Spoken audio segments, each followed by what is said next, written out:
School नहीं सुधरेगा, session नहीं सुधरेगा, कॉलेज का सेशन नहीं सुधरेगा, टीचर में की नियुक्ति, कॉलेज के शिक्षकों की नियुक्ति नहीं होगी, और सारा का सारा टिकरा फोड़ रहे हैं अब बच्चों पर, अब कोचिंग वालों पर। अरे निश्चित रूप से ये गलत है भैया, ये गलत है, गलत है, गलत है। लॉकडाउन में 2 साल लॉकडाउन रहा, एक दिन भी विद्यालय नहीं खुला, तो एक दिन भी विद्यालय नहीं खुला तो बच्चे कहाँ से पास किए? बिहार बोर्ड ने उतना ढिंढोरा पीटा कि मेरा बिहार बोर्ड अच्छा है, तो उसके पढ़ाने के पीछे कौन था? उसके पढ़ाने के लिए कहीं ना कहीं छोटे मोटे कोचिंग का ही शिक्षक थे, चाहे ऑनलाइन के जरिए हो या ऑफलाइन के जरिए हो, कहीं ना कहीं टीचर ही, प्राइवेट टीचर ही जो कोचिंग चला रहे वही योगदान दिए हैं। तो अगर लड़का ग्रेजुएट है और तब आके कोई कोचिंग हमारा बंद कराने का प्रयास करेगा तो या तो आंदा कर लेंगे या करवा देंगे। कंधे पर रंग बिरंगी बैग लटकाए छात्र छात्राओं से गुलजार रहने वाला पटना का बाजार समिति और आसपास का इलाका अब एकदम शांत हो गया है। एक समय था जब पूरे दिन सड़कों पर स्टूडेंट ही स्टूडेंट दिखाई देते थे, लेकिन अब यह तस्वीर कहीं गुम सी हो गई है। पटना का बाजार समिति, बोरिंग रोड, मछुआ टोली, नया टोला सहित आसपास का इलाका, जहां पूरे बिहार से विद्यार्थी कोचिंग करने के लिए आते थे, दिन भर अलग अलग बैच में स्टूडेंट्स पढ़ाई करते थे। सड़कों पर दिन भर कोचिंग से आते जाते विद्यार्थी ही देखने को मिलते थे, लेकिन सालों से चलता आ रहा यह सिलसिला अब थम सा गया है। एक समय ऐसा भी था जब कोचिंगों में बैठने के लिए जगह नहीं होती थी, लेकिन अब एक ऐसा समय है जब कोई बैठने वाला ही नहीं है। गिने चुने विद्यार्थी ही बच गए हैं। कोचिंग संस्थानों के बोर्ड और क्लास में धूल जमने लगे हैं। ये सब हुआ है शिक्षा विभाग के अपर मुख्य सचिव के पाठक के एक आदेश से। एक ऐसा आदेश जिसकी वजह से कोचिंग संस्थान के लोग दिन भर बैठ मक्खी मार रहे हैं। शिक्षा विभाग के अपर मुख्य सचिव के पाठक ने पिछले दिनों यह आदेश दिया कि सरकारी स्कूल के समय के दौरान कोई भी कोचिंग संस्थान संचालित नहीं की जा सकती है। दूसरी तरफ बिहार सरकार के सभी स्कूलों में 75% उपस्थिति को अनिवार्य कर दिया गया है। इससे जो छात्र छात्राएं पटना में रहकर कोचिंग करते थे वो सभी अपने घर लौटने लगे हैं।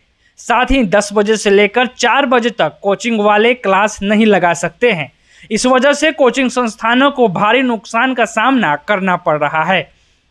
बाजार समिति में 11वीं और 12वीं की कोचिंग देने वाले बड़े संस्थानों में से एक मगध साइंस कोचिंग के डायरेक्टर पंकज सर ने बताया कि कोरोना में जब सभी स्कूल बंद थे तब कोचिंग से ही बच्चे पढ़कर बिहार बोर्ड का रिजल्ट अच्छा हो पाया।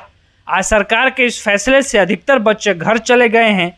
कुछ पटना के बच्चे हैं जो उन्हें सुबह 6 से 9 बजे तक और शाम 4:30 से 9 बजे तक क्लास लगाया जा रहा है।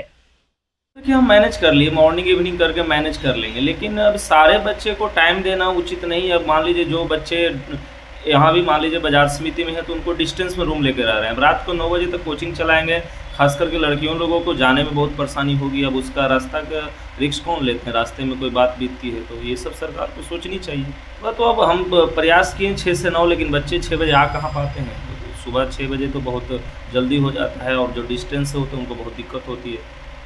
शाम में क्या बैच है? शाम में 4 बजे के बाद है स्कूल से, कॉलेज से, लेकिन वहाँ जाते हैं, वहाँ पढ़ाई होती नहीं है। एग्ज़ाम ले रहे हैं तो देखिए कि बैठने की जगह तो एग्ज़ाम में नहीं है, और डेली सरकार पढ़ा क्या पाएगी वो तो सरकार को भी पता है। ये कुछ कहिए या ना कहिए, सोची समझिए एक तरह से साजिश है। अब सुबह शाम बैच, रेंट इतना है, स्टाफ इतने हैं, तो देखिए हम तो किसी तरह जी लेंगे, लेकिन अगर मेरे पास 20 आदमी वर्क कर रहे हैं, अब उनमें से अगर 15 को हटा दूँ मैं तो 15 लोगों को क्या होगा?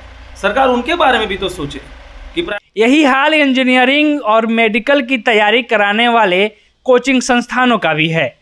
इन्हीं में से एक स्मृति जुपिटर के मैनेजमेंट का कहना है कि अब सिर्फ टारगेट बैच की ही पढ़ाई हो रही है, बाकी बोर्ड एग्जाम वाले के बैच को रोक दिया गया है।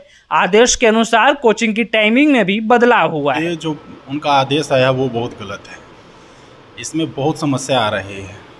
सबसे पहले बात है कि जो बच्चे का अटेंडेंस था वो काफ़ी कम हो गया है, बच्चे जाने लगे हैं घर पे, वहाँ बिल्डिंग नहीं है, टीचर नहीं है, बच्चों ये तो एक उनके ऊपर थोपा जा रहा है। वो आदेश जो है, आदेश को थोपा जा रहा है। ये आदेश बिल्कुल गलत है। क्लास में एक जगह नहीं होता था, एक भी ऐसा जगह नहीं होता था जहाँ पर बच्चे नहीं रहते थे। सारे जगह बच्चे रहते थे, सारे क्लासरूम में। अभी देख रहे हैं कि सारा क्लास खाली है। इसमें बहुत सारा प्लान होगा, टीचिंग है, नॉन टीचिंग स्टाफ है, सारी तरह के स्टाफ होते हैं इसमें। उनकी नौकरी पर भी असर होगा? बिल्कुल असर होगा। प्रतियोगिता परीक्षाओं की तैयारी कराने वाले कोचिंग संस्थानों पर इस आदेश का कोई प्रभाव नहीं पड़ा है। गुरु रहमान हो या खान सर, सबकी क्लासेस दिन भर धड़ल्ले से चल रही है। इस पर गुरु रहमान ने तो साफ कह दिया कि के पाठक के इस फैसले का भविष्य में घातक परिणाम निकलने वाला है। यह विद्यार्थियों के लिए बेहद नुकसानदायक है। मैं इस फैसले के पक्ष में बिल्कुल भी नहीं हूँ। देखिए, के पाठक जी की मैं इज्जत करता हूँ, एक ईमानदार ऑफिसर है, कड़क ऑफिसर है, लेकिन उनका कोई भी आदेश जो अभी वर्तमान संदर्भ में कोचिंग के संदर्भ में दिए हैं, उन्होंने आदेश किसी भी दृष्टिकोण से लाभदायक बच्चों के लिए नहीं है। आप बच्चे स्कूल चले जा रहे हैं, बैठने का जगह नहीं मिल रहा है, टीचर नहीं मिल रहा है, बच्चे कॉलेज चले जा रहे हैं, पता चला टीचर नहीं है, तो बच्चे ना इधर के रहे ना उधर के रहे, तो निश्चित रूप से इस आदेश को मैं मानने के पक्ष में नहीं हूँ और ना ही इसको सही मानता हूँ। ये दूसरी बात है कि हमारे पास बीए पास लड़के ज़्यादा आते हैं, लेकिन पार्ट 1, पार्ट 2, पार्ट 3 के बच्चों के साथ ये एक बहुत बड़ा घातक परिणाम निकलेगा इसका, जो मैं स्पष्ट कह रहा हूँ, गलत है। और रही बात बच्चों को, अगर आप कोचिंग के समय में बंद करा रहे हैं, कॉलेज के समय में, स्कूल के समय में कोचिंग को, तो कॉलेज में अच्छा फैसिलिटी दीजिए, स्कूल में अच्छा फैसिलिटी दीजिए, कोई दिक्कत नहीं। उधर भी फैसिलिटीज नहीं, इधर से भी गया, किसी भी दृष्टिकोण से सारगर्भित ये कार्य नहीं है, जिसे मैं उचित नहीं मानता हूँ। मैं तो 11 रुपये में पढ़ाता हूँ, तो ये कुछ अगर बिजनेस बंद करना ही उनका उद्देश्य है तो स्पष्ट बोले, हम लोग बिहार छोड़ देंगे, अखंड हिंदुस्तान हम लोग का है, कहीं भी जाके पढ़ाएंगे, लेकिन इससे बिजनेस का फर्क क्या पड़ेगा? क्या फर्क पड़ेगा भैया?